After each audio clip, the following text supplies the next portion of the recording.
പ്രകരണമാണ് നമ്മളിവിടെ നോക്കാനായിട്ട് പോകുന്നത്.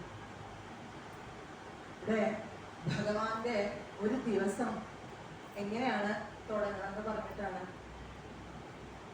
ഇത് പറയാനായിട്ട് തുടങ്ങുന്നത്. അപ്പൊ ഭഗവാന്റെ ഒരു ദിവസം ഭഗവാൻ ബ്രാഹ്മണ മുഹൂർത്തത്തിൽ തന്നെ എഴുന്നേൽക്കും.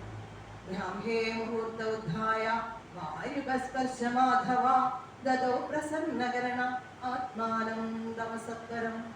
ഭഗവാൻ ആ ബ്രാഹ്മ മുഹൂർത്തത്തില് ഉണർന്നിട്ട് കാലും മുഖമൊക്കെ അങ്ങോട്ട് കഴുകി അവിടെ ഇരുന്ന് ധ്യാനത്തില് മുഴുകും. അപ്പൊ ഭഗവാൻ ആരെയാണ് ധ്യാനിക്കുന്നത്? ഭഗവാന്റെ തന്നെ ആത്മസ്വരൂപത്തെ തന്നെയാണ് ഭഗവാൻ ധ്യാനിക്കുന്നത്. ഭഗവാൻ നമുക്ക് കാണിച്ചു തരികയാണ് വേണ്ടത്, തന്നെ ചെയ്യാണ് ചെയ്യുന്നത്. ഇവിടെ എങ്ങനെയാണ് ധ്യാനിക്കേണ്ടത്, ഒരു ദിവസം എങ്ങനെയാണ് ആരംഭിക്കേണ്ടത്? നമ്മൾ ഉണർന്ന ഉടനെ തന്നെ ആ ബ്രാഹ്മമുഹൂർത്തത്തിൽ തന്നെ ഉണരണം. ആ ഉണർന്നു കഴിഞ്ഞു കഴിഞ്ഞാല് ധ്യാനിക്കണം, ആ ഭഗവാന്റെ സ്വരൂപത്തെ ധ്യാനിക്കണം എന്ന് കാണിച്ചു തരാണ്.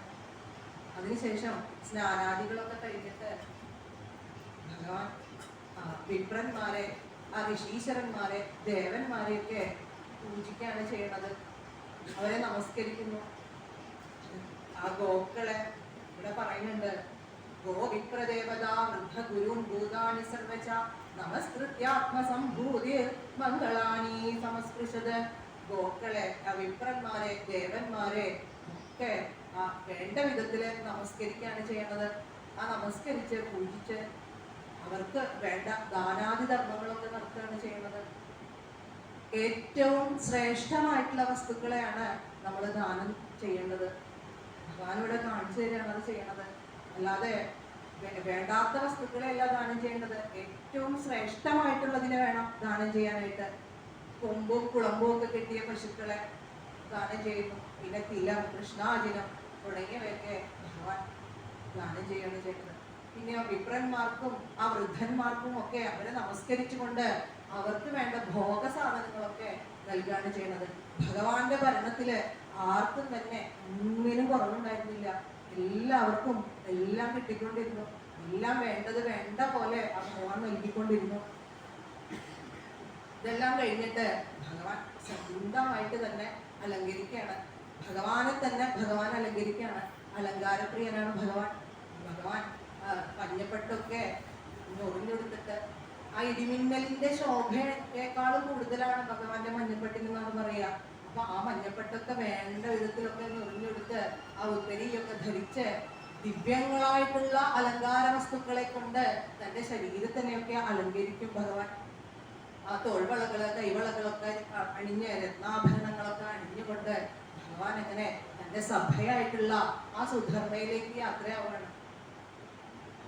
4 ദിവ്യങ്ങളായിട്ടുള്ള കുതിരകളെ കൂട്ടിയിട്ടുള്ള ആ രഥത്തില്, ശ്രീകൃഷ്ണ രഥത്തിൽ കയറിയിട്ടാണ് സുധർമ്മയിലേക്ക് പോണത്.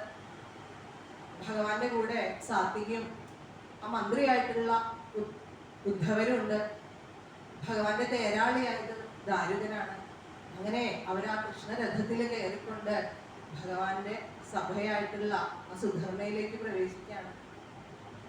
ഭഗവാൻ ആ സുധർമ്മയിലേക്ക് ഇങ്ങോട്ട് പ്രവേശിക്കുമ്പോ ഭഗവാന്റെ ശോഭ കൊണ്ട് ആ 4 ദിക്കുകൾ അങ്ങോട്ട് പ്രകാശിക്കാണ്. അത്രയ്ക്ക് മനോഹരമായിട്ട് ഭഗവാന്റെ ആ വരവ്.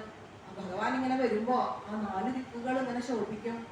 അപ്പൊ സുധർമ്മയില് ധാരാളമായിട്ട് നർത്തകിമാരുണ്ട്, കവികളുണ്ട്, ഗായകരുണ്ട്, അവര് വാദ്യഘോഷങ്ങൾ മുഴക്കുന്നവരുണ്ട്. അവരൊക്കെ ഭഗവാന്റെ വരവ് കാണുമ്പോ പാടാനും നൃത്തം ചെയ്യാനൊക്കെ തുടങ്ങുകയാണ്. അങ്ങനെ ഭഗവാനെ സന്തോഷിപ്പിച്ചുകൊണ്ട് ഭഗവാനെ വേണ്ട വിധത്തിൽ പൂജിച്ചുകൊണ്ട് അവരാ സിംഹാസനത്തിലിരിക്കും. അപ്പോൾ ഭഗവാൻ അവിടെ ഇരുന്നുകൊണ്ടാണ് രാജ്യകാര്യങ്ങളൊക്കെ അന്വേഷിക്കുക. ആർക്കെങ്കിലും എന്തെങ്കിലുമൊക്കെ പരാതി ഉണ്ടോ എന്ന് ഭഗവാൻ അന്വേഷിക്കും. ആരെങ്കിലും പരാതിക്കാരൊക്കെ വന്നിട്ടുണ്ടോ എന്ന് ഇങ്ങനെ അന്വേഷിക്കും. അപ്പൊ പറയും ഭഗവാന്റെ ഭരണകാലത്ത് ആർക്കും തന്നെ ഒരു പരാതി ഉണ്ടായിരുന്നില്ല. അങ്ങനെ ഇരിക്കെ ഒരു ദിവസം ആ സഭയിലേക്ക് ഒരു പുരുഷൻ കടന്നു വന്നു. മഗധയിലെ രാജാവായിട്ടുള്ള ജരാസന്ധൻ 20,800-ൽ പരം രാജാക്കന്മാരെ തടവിലാക്കി വെച്ചേക്കാണ്. ഗിരിബ്രജം എന്ന ഒരു തടവറയില് അടച്ചിരിക്കുകയാണ് ആ രാജാക്കന്മാരെ. അവരുടെയൊക്കെ പ്രതിനിധിയായിട്ടാണ് ആ പുരുഷൻ അവിടേക്ക് വന്നിരിക്കുന്നത്.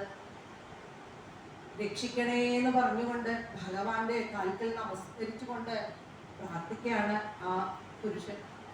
കൃഷ്ണ കൃഷ്ണ പ്രമേയാത്മൻ പ്രപന്ന ഭയമഞ്ജന വയം ത്വാം ശരണം യാമോ ഭവരീതാ പൃഥഗ്ധിയ ലോകാവികർമ്മ നിരത കുശലേ പ്രമത്ത കർമ്മണ്യയം ദതുദിതേ ഭവദർച്ചനേ സ്വേ യസ്താവദസ്യ ബലവാനി ജീവദാശം സത്യത്തിനത്യനിമിഷായ നമോസ്തു തസ്മൈ എന്ന് പറഞ്ഞുകൊണ്ട് ഭഗവാൻ ഇങ്ങനെ നമസ്കരിക്കുകയാണ്.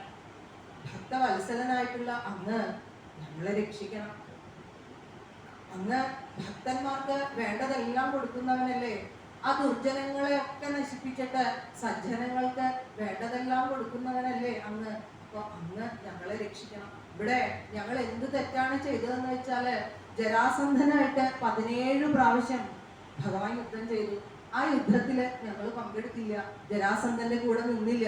ആ ഒരു കാരണം കൊണ്ടാണ് ജരാസന്ധൻ ഞങ്ങളെ ഇവിടെ കാരാഗ്രഹത്തിലേക്ക് അടച്ചിരിക്കുന്നത്. അത് എന്തിനു വേണ്ടിയിട്ടാണ്? ആ ഭൈരവന് ബലി കൊടുക്കാൻ വേണ്ടിയിട്ടാണ് ഈ രാജാക്കന്മാരെയൊക്കെ അടച്ചു വെച്ചിരിക്കുന്നത്.